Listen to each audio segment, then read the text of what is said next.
How you doing, guys? Dr. Thompson here with Exemplify Health Center, your Wellness Way affiliate right here in Yorkville, Illinois. Hope you guys are having an awesome Monday. I'm just finishing up in the office. I apologize for being a little bit late. Had a couple of technology issues.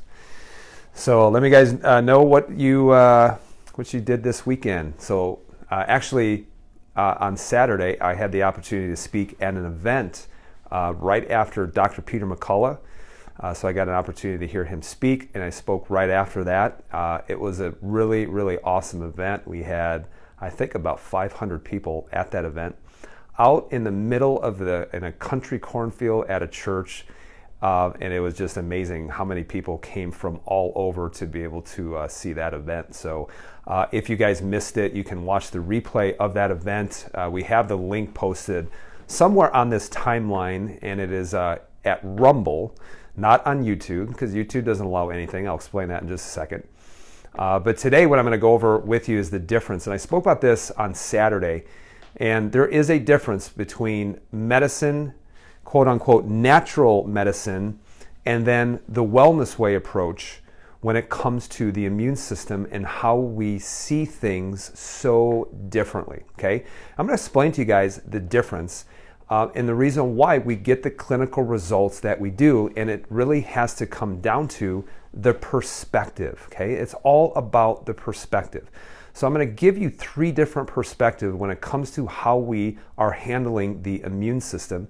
And guys, I'm going to tell you something is the things that you are going through when it comes to your hormones, when it comes to your energy levels, when it comes to sleep, when it comes to your digestive system, it really comes down to the immune system and inflammatory responses. And I'm going to show you that doctors, natural medicine doctors, wellness way doctors, we all agree on the same thing. And what we all agree on, so we all agree on that inflammation is the spark that leads to every single disease, nearly every single disease out there.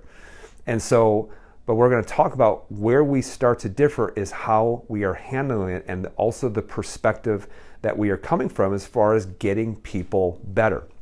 Now, you know that I said you're going to have to go to Rumble in order to see the replay of myself, Dr. Peter McCullough, speaking, and the reason why is because YouTube censors.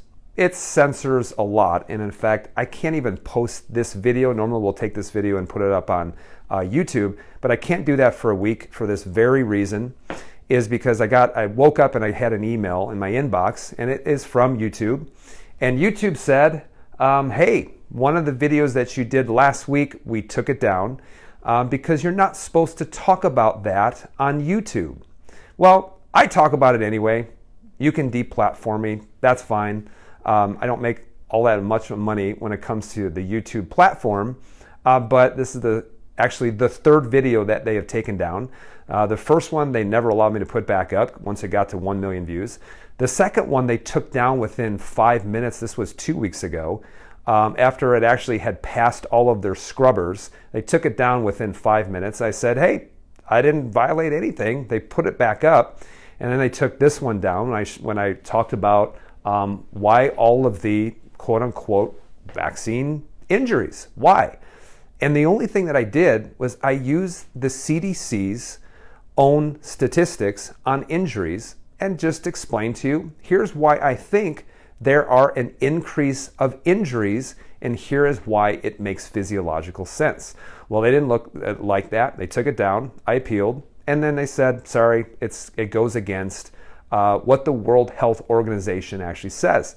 I went on the World Health Organization's website, and they say the same thing. So they actually want they want the veil over your eyes so that you can't get credible information.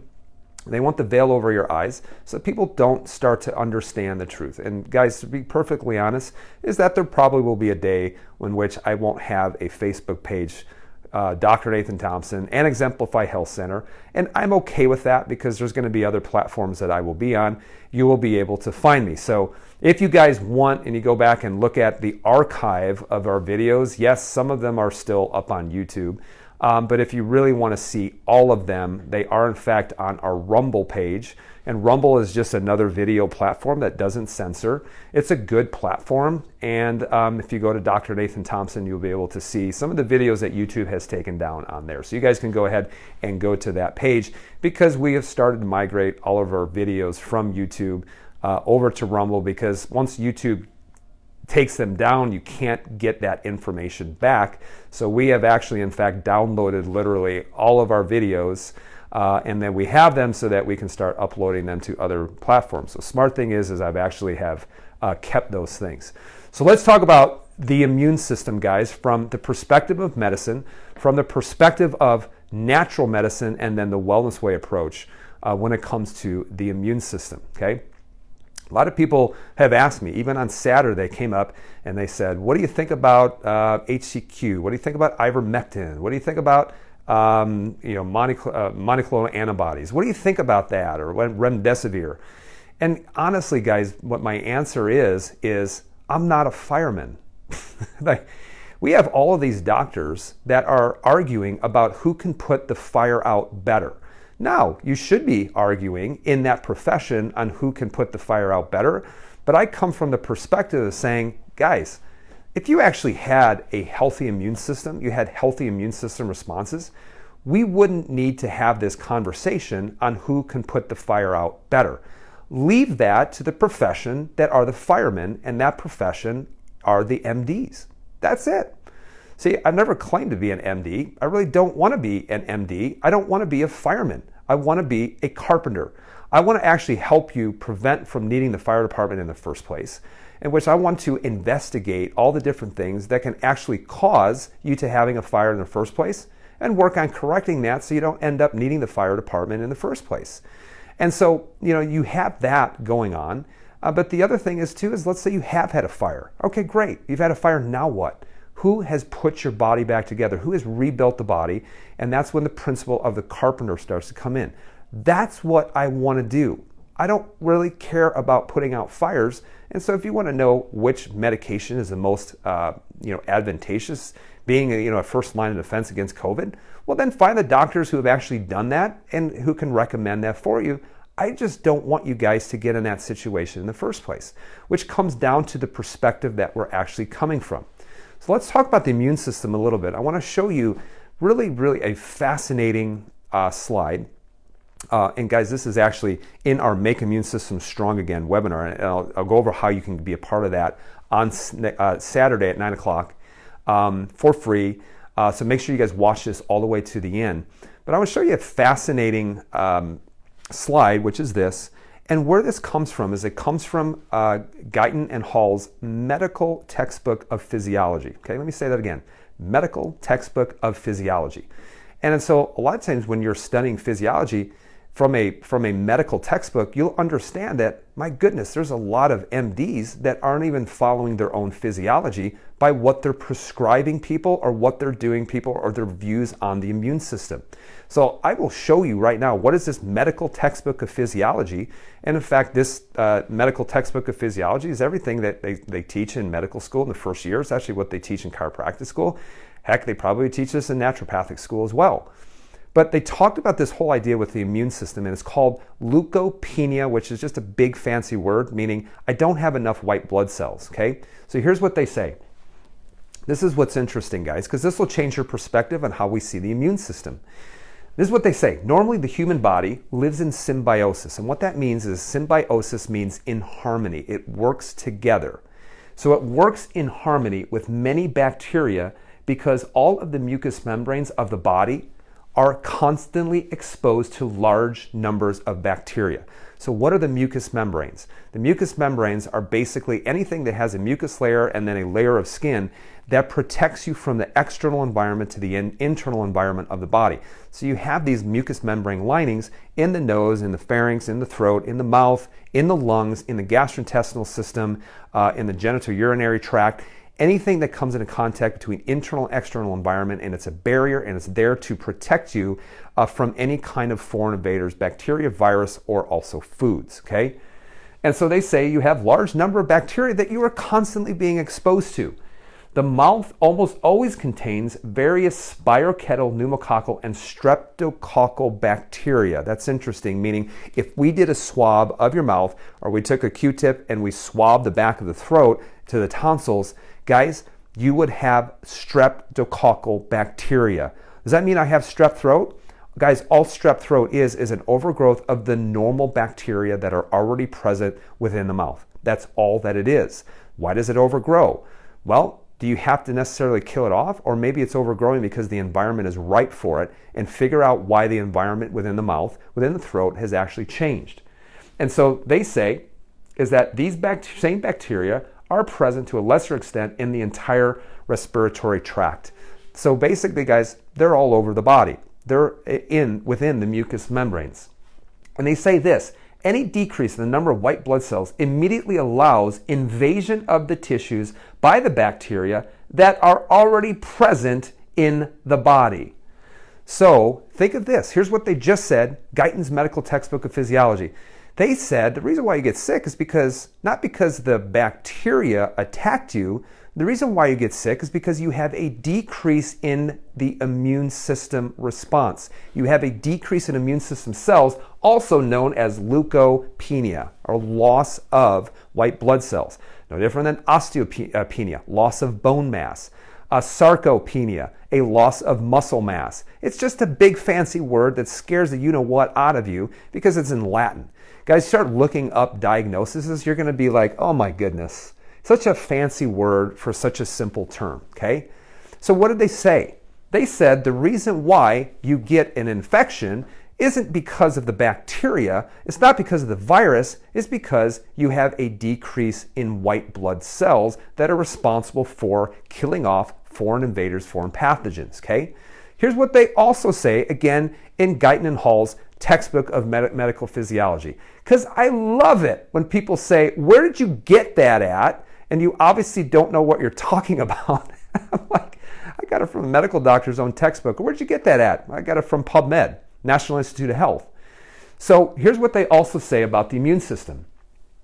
This is what's fascinating. Our bodies are at all times, not sometimes, but all times, exposed to bacteria, viruses, fungi, and parasites, all of which occur even normally and to varying degrees in the skin, in the mouth, the respiratory passageways, and the intestinal tract, the lining membranes of the eyes, and even in the urinary tract. So think of this. We're always exposed. We are always being exposed, which just goes beyond me why people are still wearing masks. Why are we still wearing masks? Maybe because you're living in fear and your reptilian brain always will dominate with fear, and you won't use logic when you are living in fear. I still don't understand it because it's not about the seed, guys. It has always been about the soil. I said that 2 years ago. It's not the seed, it's the soil. You make your soil inhospitable to the seed. So think of this. I could plant literally millions of grass seed. It could be the best grass seed. I could give it water. I could give it sunlight. But if I plant it on concrete, it's never going to grow. And it's the same thing when it comes to a virus, a bacteria, a fungi, a parasite. It's all about making it an inhospitable environment for your body to be able to grow within your body. Well, what does it come down to? It comes down to having strong barriers. It comes down to having a healthy immune response, having enough immune system cells, because you will never be able to get rid of all the viruses. You'll never be able to get rid of all the bacteria. You cannot kill all of those off. In fact, if you did, we'd be dead because we live in symbiosis with viruses and bacteria because these things actually benefit us within the body and they also benefit us outside of the body. So here's what they said. Our bodies, though, because we are exposed, have a special system for combating the different infectious and toxic agents. This is composed of the white blood cells and tissue cells derived from leukocytes, or white blood cells.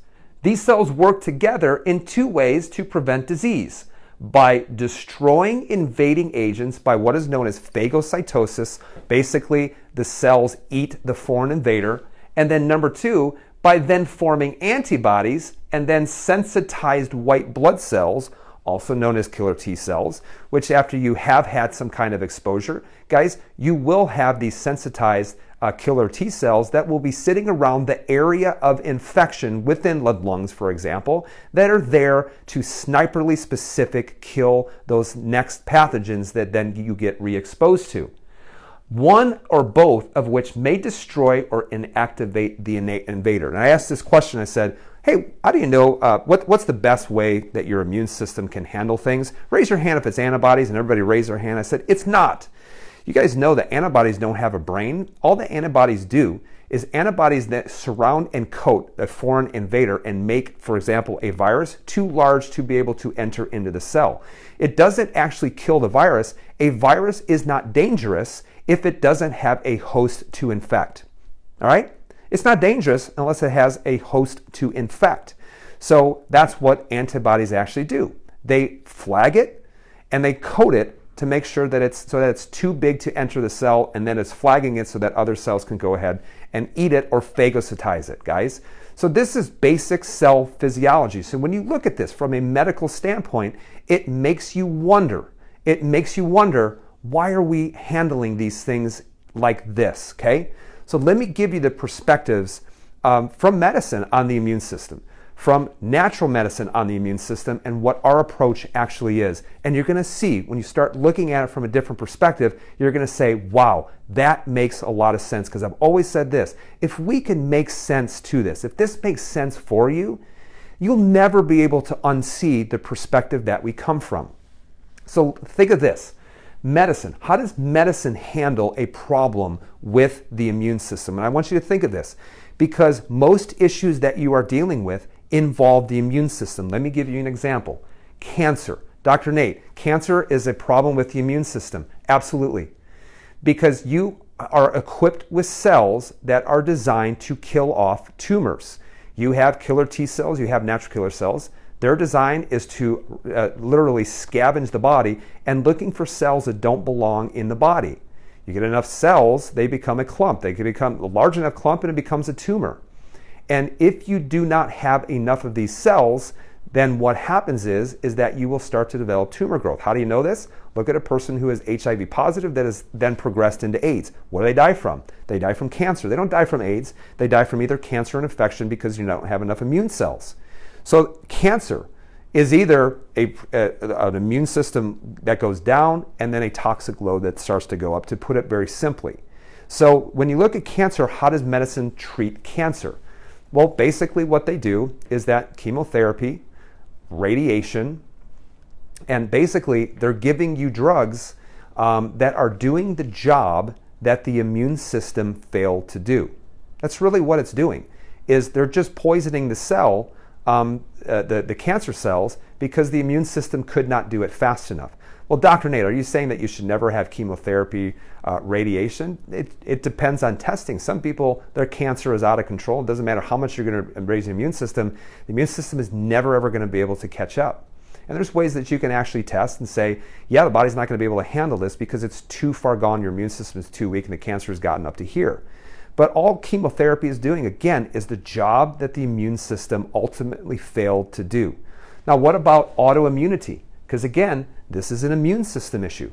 Medicine says, even a natural medicine, that the body is attacking itself. And I think about this and I say, the body does not attack itself. It will never, ever try to kill you.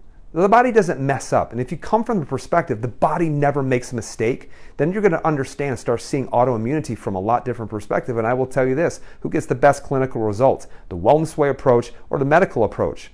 And I will tell you this, is that when we start identifying that the body's not messing up, it's actually cleaning out damage and needing to eliminate some of the triggers that why the immune system would want to clean up that specific area, then you'll start seeing it differently. But what do they do for autoimmunity? Well, a lot of times what they do is they're going to give that person what is known as immunosuppressants. They're going to do things in order to knock out the immune system so that you don't have this inflammatory response. So you go on an immunosuppressant, you knock out those immune cells, yes, you are going to have a lower inflammatory response. You're going to be like, oh, my joints, they feel so much better. Well, no, duh, because you killed off the immune system. But the problem is that one of the side effects of being on long-term immunosuppressants is actually cancer growth later on. Who says so? They do. They say a long-term effect is that you're going to get cancer. Thank God you don't have, autoimmunity, but you're still going to be dying of something else, specifically cancer. So what about heart disease? Think of heart disease, guys. Heart disease is an inflammatory issue, which makes it an immune issue. When you have a lot of arterial inflammation, yes, you are going to see an increase in cholesterol. Think about this. The body doesn't mess up. It's not making a mistake. You supply cholesterol based on need and demand, yet the doctors say, well, we see your cholesterol going up. It must be cholesterol that's causing the issue. Let's lower your cholesterol, problem solved. But it doesn't explain the fact that people with low cholesterol can have a heart attack. People with high cholesterol can have a heart attack. People with high cholesterol cannot have a heart attack sometimes. People with low cholesterol also don't have a heart attack because it's not the deciding factor as to if you are going to have a heart attack or no. Cholesterol does not play a role in it. Who says so? The drug manufacturer of all the cholesterol medications. So when they're trying to lower cholesterol, they're trying to lower the effect of the inflammation and not the reason why it's happening in the first place. What about allergies? What are they doing? Well, allergies are an inflammatory response. The reason why you have allergies, you have the runny nose, and you have the sneezing and things like that, are basically histamines discharged by certain cells of the immune system to start to try to expel what is causing the allergy. But what do? It's histamines that are getting discharged. We give someone an antihistamine in order for you not to have a runny nose, to sneeze. But the problem is that the effect that it has on the brain, because histamines excite the brain, antihistamines make the brain drowsy. And look up a video I did about ADHD and histamines, and it might open your eyes and give you a different perspective regarding kids who have ADHD and can't focus. So when you look at allergies, antihistamines, what do we do for bacteria and the immune system? Remember, it's an overgrowth of the normal bacteria that were already there. So when we get an overgrowth, rather than figure out why on earth are you getting this overgrowth, why on earth do you have issues with too much strep in your mouth? What are you doing to give it a better environment for it to grow? But instead we say just go on an antibiotic.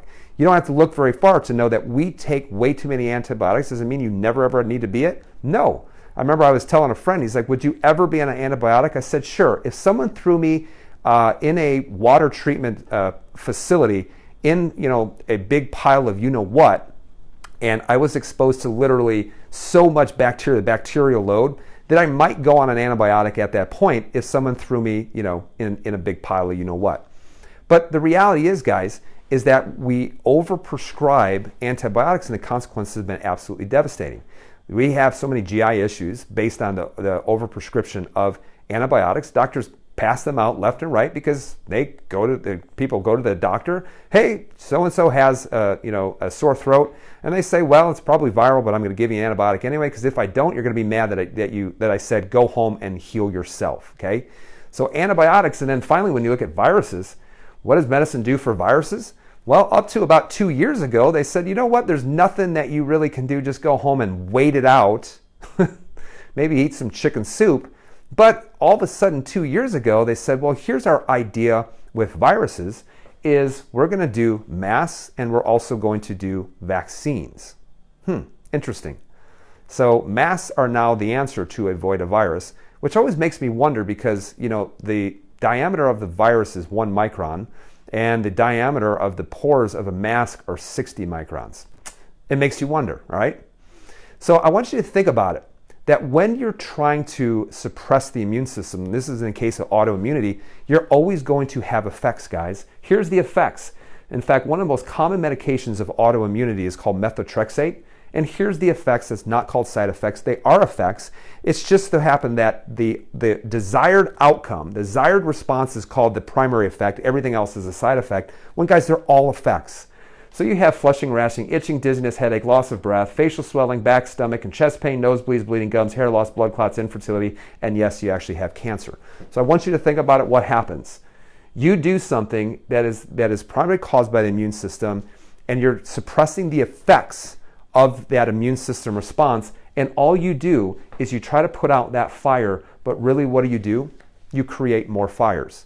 And then you go, once you created more fires, and then you go to another doctor who says, I'm going to put that fire out with more effects. I'm going to put that fire out. And then finally you're going to go to a specialist.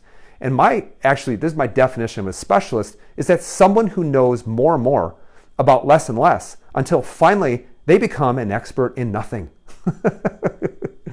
You need to know how the body works together and stop looking at it from this microscopic view saying this for that, everything is going to be fine.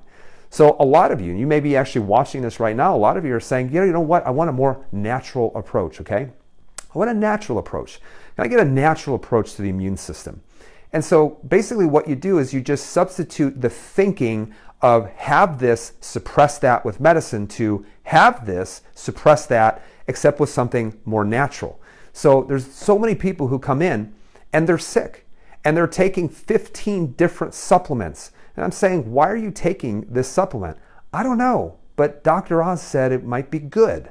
And so I'm saying, yeah, but you're still sick. And have you tested this property? And if you haven't tested, how do you know if something is actually going to be good? Because all a supplement can do is restore insufficiency to sufficiency. It's not going to make you superhuman. You're already created superhuman. But it's not going to literally help you grow another arm just because you're taking another supplement. So what we tend to go into once we've realized, I don't like that approach, I'm going to do something more natural, is we do this. I'm going to boost the immune system. And anybody who says I'm doing immune system boosting smoothies, immune system boosting supplements, immune system boosting this and that, I shake my head and say, guys, you cannot boost the immune system. If vitamin D boosts your immune system 400% by taking 5,000 IUs, then take 30,000 IUs and shouldn't boost it 2,400%. I didn't do the math, I apologize, but you get my point. So you can't boost the immune system up to 1,000%. And in fact, I actually was reading an Instagram post of someone who is a natural medicine, nutritionist, and they said, don't take too much of these certain things because you're going to boost the immune system into autoimmunity. Guys, you can't boost the immune system, more than getting it up to working as close as possible to 100%. And that 100% is more than enough. That 100% is more than sufficient. So what do? Is we say this, well, I'm going to boost the immune system. I'm going to take 2 to 3 grams of vitamin C every single day. I'm going to take 25,000 IUs of vitamin D. I'm going to take my elderberry, my echinacea. I'm going to take zinc. I'm going to take that because I'm going to constantly boost my immune system, guys. I have actually measured people's immune responses that are doing that, and their immune responses are really poor. And you know why? Because they're still not getting to the reason that why an immune system response would get driven down. Guys, take all the vitamin C that you want. It will never get absorbed by those little neutrophils in your body if you are constantly dumping literally 500 grams of sugar into your system. Because guess what? Sugar, vitamin C, compete with one another. And guess what? Sugar always wins. It always wins. So what I say when I see is I tell people, yeah, I'm thankful that you're taking a different approach, but this approach right here is really no different than blindfolding someone and then giving them 100 arrows and say, I want you to shoot an arrow at this target. And if you're blindfolded, guess what? Give you 100 arrows, you may hit the target once, maybe twice, maybe 3 times, but you don't ever know where the target is and where you're shooting at. And I always say, you can hit a target blindfolded if you have enough arrows, and yes, even a blind squirrel finds a nut every now and then. So it doesn't have anything to do with testing as much as it has more to do with luck. And yes, it actually will work with some people, and then those people, what they do is they say, follow my protocol. And you're going to realize, wait a second, this protocol doesn't work for everybody because everybody is different, everybody is unique, and how do you know how they're different and unique is to make sure that you're testing, and this is what the Wellness Way approach is. Our approach is this. Where on earth is the immune system deficient?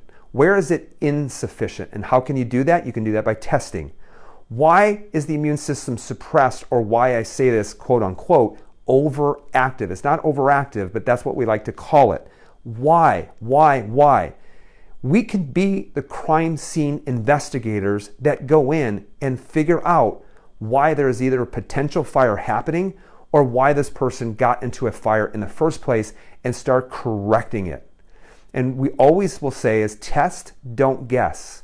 You test, you do not guess. In the natural is we're not really testing, we're just basically guessing.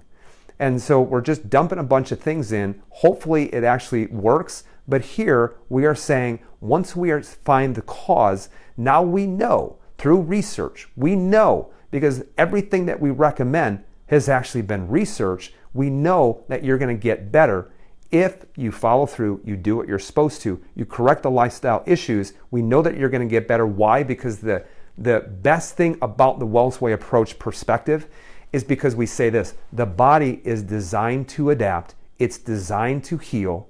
And when you remove what is causing inflammation and stressors, then the natural thing the body wants to do is survive, and then finally it wants to thrive. And if you give it everything it needs in a non-inflammatory, non-stressed, in a relaxed environment, and you give it the constituent that it needs, then the only thing it can do is to heal. The only thing, guys, that it can do is heal. And so many times people say, am I too far gone? And I say, well, are you living? Are you breathing? Yep. Well, then you're never too far gone. You still have the ability to heal. But some people have a better capacity to be able to heal than others, and it depends on when they're actually starting to address it. Early in the ball game, or some people are really late in the ball game. So here's what our approach is, and we call it the Swiss watch principle. Remember how we said that, guys, a specialist is someone who knows more and more about less and less until finally they become an expert in nothing. Which is why, guys, you'll go to an endocrinologist and they'll say, oh, look at your TSH is low, here, just take this. But they don't realize, guys, when it comes to even your thyroid gland, when your thyroid gland is getting sick, you have breached so many different things in so many different organ systems that literally just taking iodine or literally just taking some Synthroid, we think it's going to make our life vastly better. Sometimes it is, but many times it's not. Because even when you're looking at hormones, even when you're looking at your joints, even when you're looking at your gastrointestinal system and when your immune system, you have to take into account every other system inside your body, guys, including your nerve system.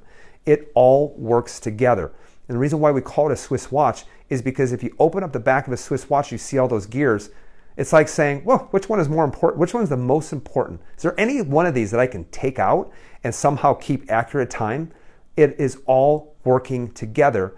And that's why, guys, you don't want to go to a specialist. You want to know someone who can look at all of these systems and give it a 40,000 foot view and say, this is the reason why you became anemic. This is the reason why you don't have enough natural killer cells. This is the reason why you have high neutrophils. This is the reason why your thyroid isn't working the way that it's supposed to. This is the reason why you have low testosterone. This is the reason why you're deficient in progesterone. This is the reason why. This is the reason why. This is the reason why. And you have to look at it from this whole perspective. See, we see it that the body doesn't mess up, that everything that is happening isn't the body making a mistake, it's the body adapting to try to get you to live as long as possible. Doctors call it messing up, we call it adaptation. So I want you even to look at this, guys, okay? A lot of people had asked this question at the event. Well, even think about the immune system, for example. Because a lot of people had talked about COVID long hauling. Actually, Dr. Peter McCullough said, hey, don't quote me on this, but I actually think that COVID can persist in the body for months and even to years. And is that possible? Absolutely. Do they know that for certain? Nope. But it is actually possible and it's plausible. People ask me, can COVID live within the body for months or years? And I said, yeah, it actually makes sense, because I'm going to give you an example right here. Guys, there's viruses that persist in your body. And remember, Guyton's medical textbook of physiology said, listen, we're always under attack all the time. And in fact, you even have viruses living in you right now. Most people have Epstein-Barr virus. 90% of people have been exposed to it by the time they're adulthood. You have varicella, which is chickenpox. You have herpes. If you have a cold sore, most people do have that virus. You have these viruses living inside of your body after you have had an initial infection, and they lie there and they sit there dormant, and what's keeping it under wraps? Your immune system, okay? So this is what happens to a lot of people, okay? Take Epstein-Barr virus, for example. So when you have it, for example, you have an initial infection, which is actually this right here. So think of this as the virus, an initial infection. you're going to see the actual CD4 cells start to decrease. And then you'll see that these cells actually will take care of it. But the thing is you need these immune cells to stay like this in order to constantly be pushing that virus down. So I want you to think of it in so many people, because their immune systems start to get beat down, is as their immune system starts to go down, the opportunities for infection continue to go up. So what starts to bog down the immune system? Well, mental stress, guys, is absolutely huge. Guys, sugar is absolutely huge. Guys, Dr. Adams, I don't eat any sugar. Yes, you do, because you eat so much bread, and you eat even gluten-free bread. You eat so many grains. You eat so many things that are quickly metabolized into glucose that is causing blood sugar type issues. Vaccines will do it. Taking immunosuppressants, what so many people do. Guys, you'd be amazed at how many people have autoimmunity today, and they're taking immunosuppressants. They're getting cortisone injections, things like that. All of those things affect the immune system. So as the immune system goes down, opportunistic infections actually start to go up. And guys, if you look at someone who is older and they're 75, 80, 85 years of age, and they'll say, well, those are the people who are most susceptible because they're old. I say, it's not because they're old, it's because they're beat up. They're just have piled on, and they have caused damage to that immune system. Because if you take someone who's at 25 years of age with poor lifestyle that's beating up the immune system, it's only going to get worse at 35, 45, 55, 65, 75 years of age. So I've seen people who have a beautiful, beautiful immune system tests at 70 years of age, and I've seen people at 18 years of age have a very, very sick immune system. It has nothing to do, guys, with age as much as it has to do with the age of your poor lifestyle choices.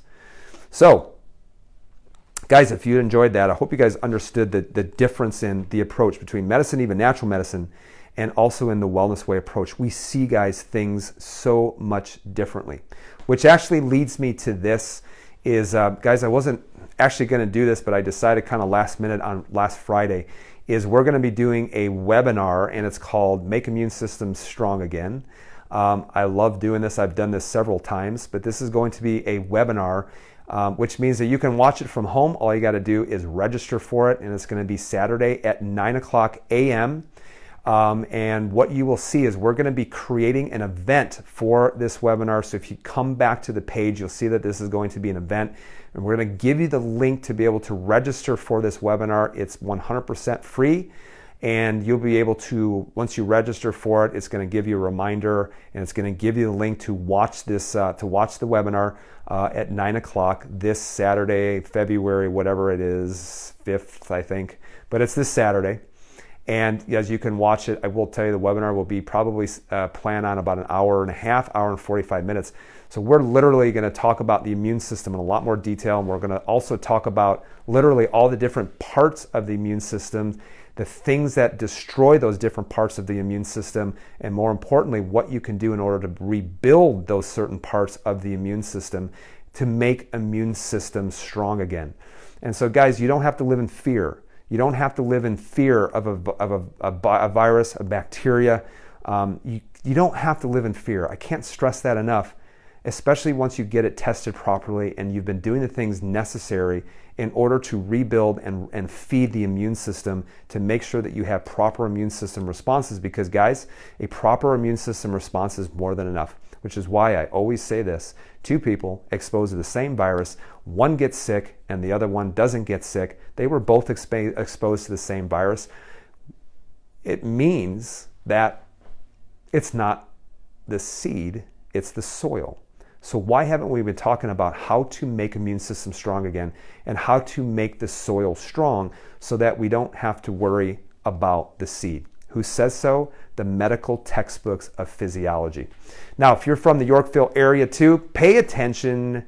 A week from tomorrow, February 8th, we're going to be doing our in-person inflammation talk. You will see a link to be able to register for that as well. Guys, this is an in-person event. This is not online. So if you are from Canada, if you're from a different part of the country, please go register for it. We only have enough space for a certain number of people. But if you are interested in becoming a part of our office for me to work with you, then register for this event. You will find it worthwhile. You will learn a lot. You will understand our perspective, and this will make so much sense. In fact, that's what we're doing because we have so many new patient requests that really we have to just limit it to the people who are coming to our inflammation talk because it will help you to see the perspective, and it will help you already give you a jump start on what you already need to start doing in order to start getting well. Okay? So guys, I hope you found this enjoyable. Please share this video on the perspective. I always appreciate, guys, when you share and when you like and when you comment. I read every single one of them, so thank you very much for sharing. But I hope you guys have a great rest of your week. If I jump on, sometime during the week, it will be kind of an impromptu one. But if you have also any other things that you would like for me to talk about, I'm always open to suggestions. So just leave a comment below, or you can send us a message through our page, and I'll make sure that I read it. All right. So guys, be well. Have a great night. I actually on day finishing up 24 hours fasting, and I'm going to go 72 hours. Why? Because I want to, and I do it 4 times a year. All right. So be well, guys. I hope you guys have a great night, and we'll talk to you very soon.